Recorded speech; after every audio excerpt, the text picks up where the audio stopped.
Hi friends, it's Miss Couse, and it's story time.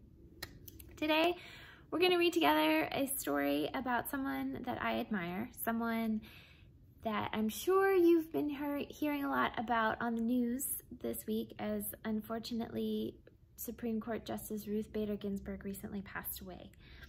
So we're going to read a book about her because she had an amazing life and was an inspirational person. She was someone that I looked up to for her tenacity and for her desire to fight for equal rights for women and for minorities. So this is a book called I Dissent, Ruth Bader Ginsberg Makes Her Mark. It's by Debbie Levy, and I'm reading it with permission from the publisher Simon Schuster Publishing. You could say that Ruth Bader Ginsberg's life has been one disagreement after another. Disagreement with creaky old ideas, with unfairness, with inequality. Ruth has disagreed, disapproved, and differed. She has objected, she has resisted, she has dissented. Disagreeable? No. Determined? Yes. This is how Ruth Bader Ginsberg changed her life and ours. In 1940, Little Ruth's neighborhood was vibrant with immigrants, people from Italy, Ireland, England, Poland, and Germany. Jews from Russia, like Ruth's father, Nathan Bader. People from different cultures with different holidays, foods, and traditions. But in all these families in Brooklyn, New York, and in families everywhere, one thing was the same. Boys were expected to grow up, go out into the world, and do big things. Girls were expected to find husbands. Ruth's mother disagreed. Celia Amster Bader thought girls should also have the chance to make their mark on the world, so she took Ruth to the library. On the shelves were stories of girls and women who did big things. Ruth read about Nancy Drew, girl detective. She discovered Amelia Earhart, daring aviator. She learned of Athena, goddess of Greek myths. Here were independent girls and women taking charge. Ruth read her way into this world. Around her, the sweet scent of books blended with the savory aromas from the Chinese restaurant downstairs. Delicious. Girls could be anything. Sometimes Ruth and her parents took car trips out of the crowded city. As they drove past a hotel in Pennsylvania, Ruth saw a sign, "No dogs or Jews allowed."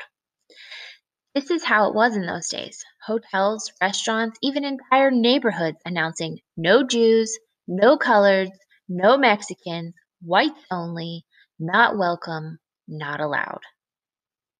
Ruth and her family were Jewish. This was prejudice, pure and simple. Now it was Ruth's turn to disagree. She disagreed by never forgetting how it felt to read such words. She never forgot the sting of prejudice. In elementary school, Ruth was excellent in some classes and less excellent in others. Her favorites were English, history, and gym. In those, she did well. Then there was handwriting. Ruth was left-handed.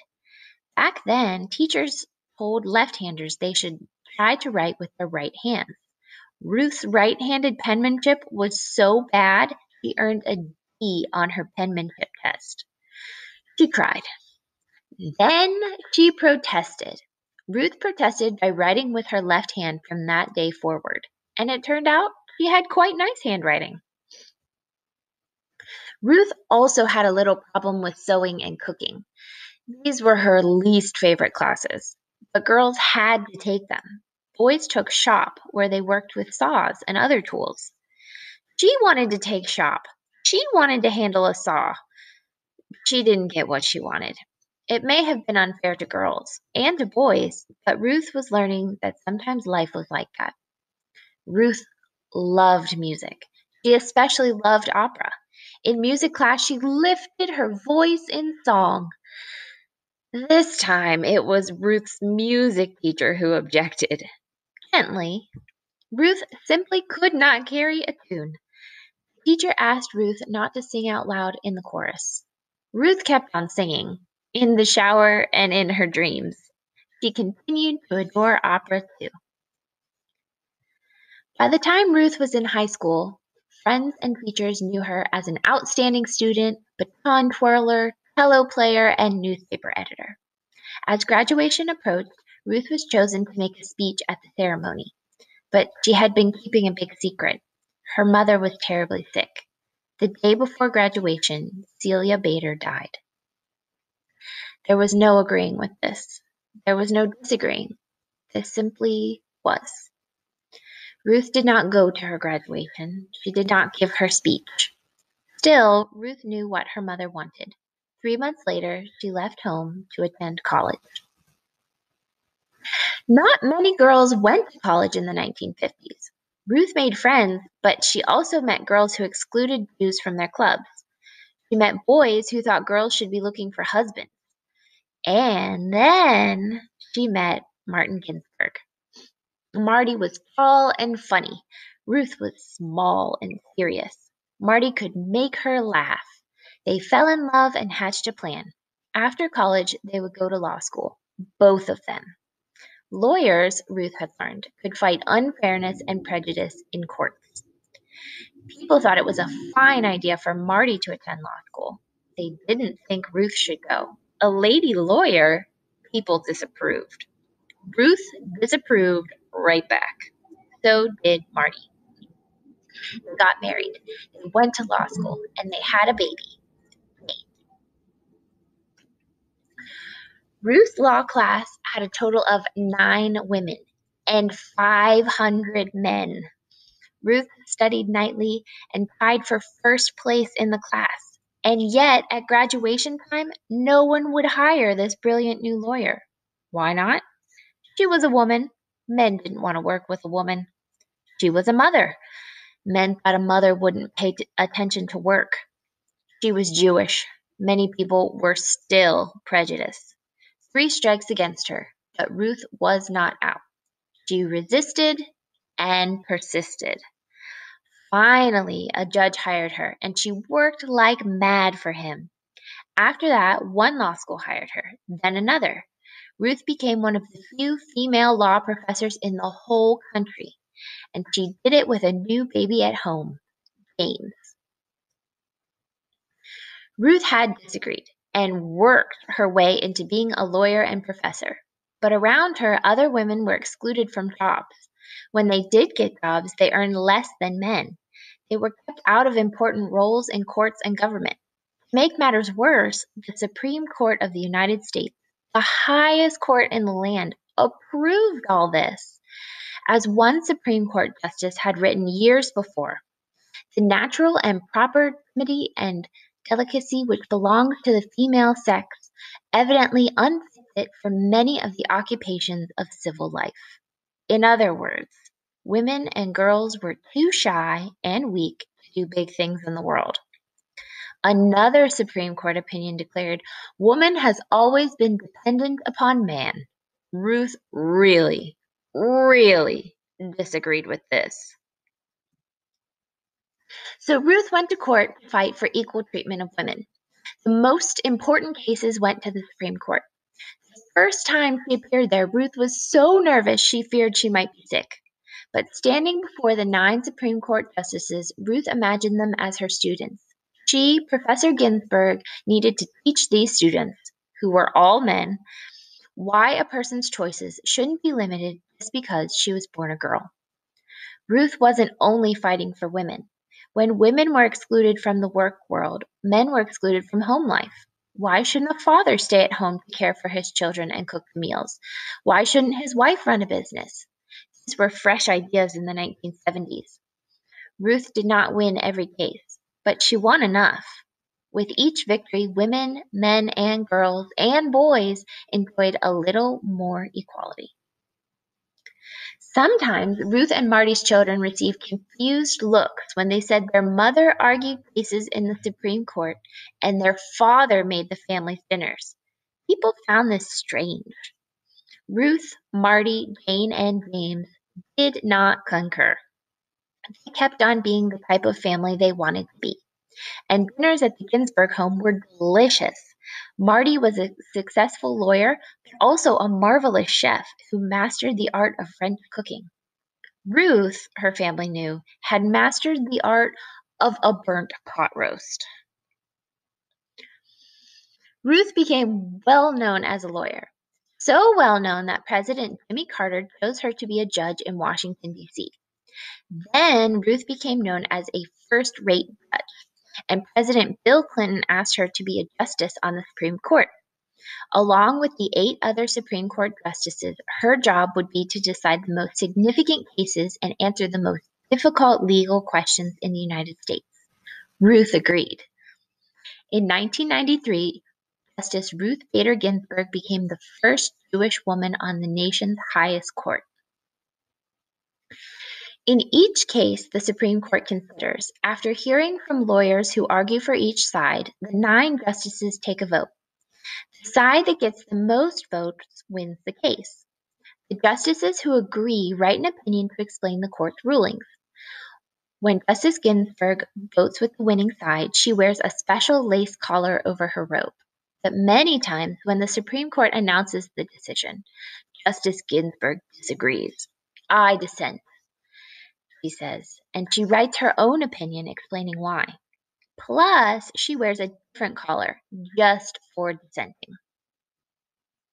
"I dissent," Justice Ginsburg said when the court wouldn't help women or African Americans or immigrants who had been treated unfairly at work.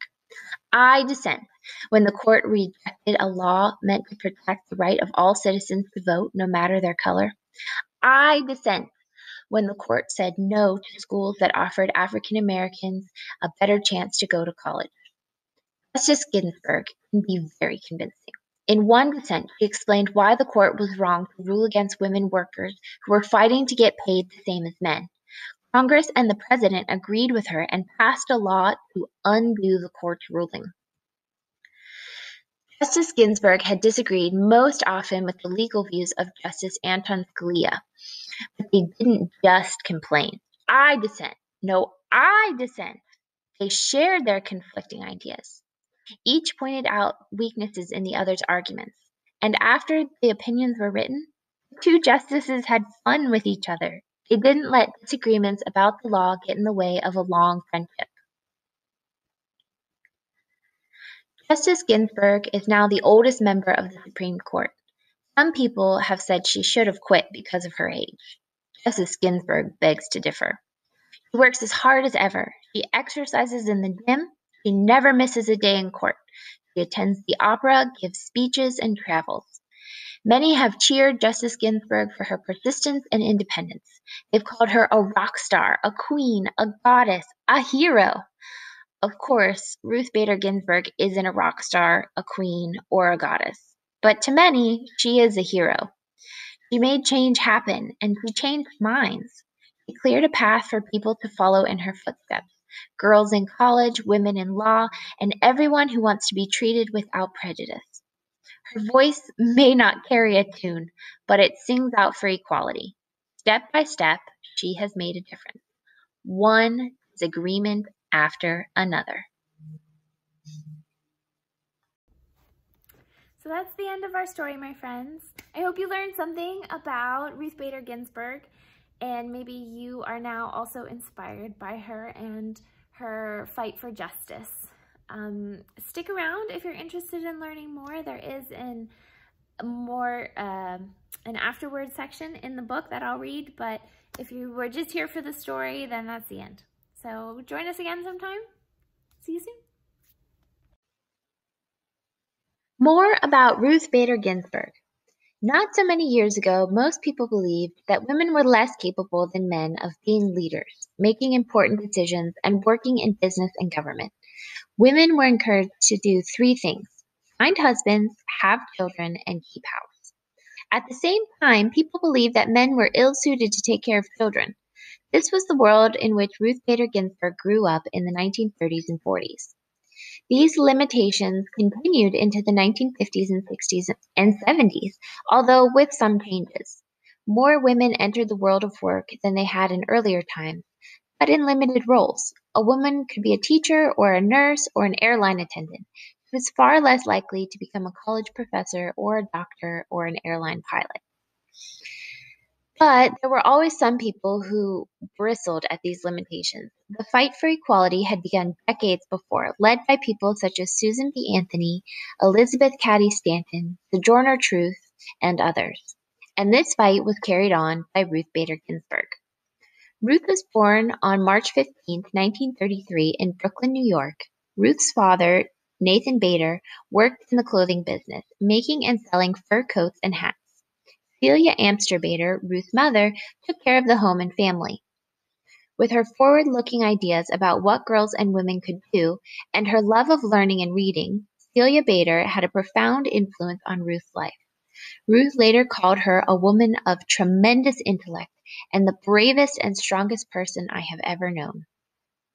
Sadly, Celia Baker died on the day before Ruth graduated from high school in June 1950. It wasn't the first time the Bader family had faced tragedy. Ruth had had an older sister, Marilyn, who died when Ruth was still a baby. When her mother died, Ruth was devastated, but she knew her mother wanted her to continue with her education. So 3 months after Celia Bader's death, Ruth entered Cornell University in Ithaca, New York. At first, she didn't have clear goals about a career, but this was the 1950s, time when some leaders in the United States, a U.S. Senator named Joseph McCartney in particular, were threatening the rights of citizens to think and speak independently. Senator McCarthy believed that people who didn't share his beliefs about the government needed to be silenced and even imprisoned. From one of her professors at Cornell, Ruth learned that lawyers could fight back. Lawyers could also fight the type of prejudice she had discovered when she had seen that sign outside, "No dogs or Jews allowed." In 1956, Ruth enrolled in law school. She started at Harvard Law School in Cambridge, Massachusetts, and later transferred to Columbia Law School in New York City. These are two of the best law schools in the country. Despite her stellar performance, Ruth struggled in 1959 to find a job after graduation until Judge Edmund Palmieri of New York agreed to give her a try. Her abilities soon became clear to the judge and to other lawyers. Law firms that had refused to hire her now came to her with job offers. But Ruth's interest had turned toward teaching, and she became one of the first female law professors in the country, first at Rutgers School of Law in Newark, New Jersey, starting in 1963, and then at Columbia Law School in 1972. It was while she was a lawyer that Ruth became involved in the fight for equality. She worked with the American Civil Liberties Union, a group whose mission was to protect freedoms guaranteed by the United States Constitution and laws. The Constitution is the highest law in the country. It sets our basic rights and system of government in broad terms. Disagreements about what the Constitution means are resolved by courts, including, as a final resort, the Supreme Court of the United States. Lawyers can't simply walk into a courtroom and announce that they intend to fight unfairness or uphold rights. Under our legal system, a lawyer represents a person, a client, who has been harmed in some way. The lawyer brings a lawsuit or case complaining of the wrong to the client. Ruth represented both women and men who had been harmed by the rules and restrictions that treated women and men differently for no good reason. In 1973, Ruth argued her first case before the Supreme Court. That case, when Ruth was so nervous she feared she might be sick, was for a woman, Sharon Frontiero, who worked for the United States Air Force in a military hospital. Air Force officers who were men automatically received benefits for their wives, such as payments for their wives' visits to doctors and dentists. But female officers like Sharon didn't get those same automatic payments for their husbands. Frontiero's lawyers, including Ruth, argued that this exclusion was not permissible under the Constitution. The Constitution says that every person has a right to equal protections of the law, and the Air Force was treating Frontiero and other women unequally without any good reason. When Sharon Frontiero won that case, it wasn't just a victory for Sharon and other women in the Air Force. It was a victory for everyone seeking equality between men and women. As a result of this case and others that Ruth argued, the Supreme Court created guidelines for whenever the government treats men and women differently. If the government wishes to apply rules one way to men and another way to women, the Supreme Court said it must have a very good reason. Later, Ruth explained her role as a lawyer fighting for equality in this way. I was trying to educate the judges that there was something wrong with the notion, sugar and spice and everything nice, that's what little girls are made of. For that very notion was limiting the opportunities, the aspirations of our daughters. In 1980, after 17 years of teaching law and winning cases in courts around the country, Ruth became Judge Ruth Bader Ginsburg of the United States Court of Appeals for the District of Columbia Circuit. She and her family moved to Washington, D.C. Then, 13 years later, in 1993, Judge Ginsburg became Judge Ginsburg of the Supreme Court of the United States, also in the nation's capital. She was the first Jewish woman and second woman to become a justice. Sandra Day O'Connor was the first female justice appointed in 1981. As a judge and justice, Ruth could no longer represent clients, but she has continued to work for fairness and equality through her judicial opinions. One of her proudest moments came 3 years after she was appointed to the Supreme Court. In that year, the justices heard a case challenging the exclusion of girls from Virginia Military Institute, VMI, a famous state college dedicated to educating citizen soldiers. The college said that allowing girls to attend VMI would destroy the school. Justice Ginsburg disagreed with VMI. She believed that if girls could handle the course of study and tough physical requirements demanded by VMI, they should have the opportunity to go there. Excluding girls, she believed, violated their right to equal protection under the Constitution. But Justice Ginsburg did not have to dissent in this case, because 6 other justices also disagreed with the school. Justice Ginsburg wrote the opinion for the Supreme Court, ruling that VMI could not exclude girls. Women today, she wrote, count as citizens in our American democracy equal in stature to men. She could have said that this equal stature was thanks in large part to her work as a lawyer, but she didn't mention that. She simply and clearly read a summary of the opinion out loud in the courtroom, making another mark for equality.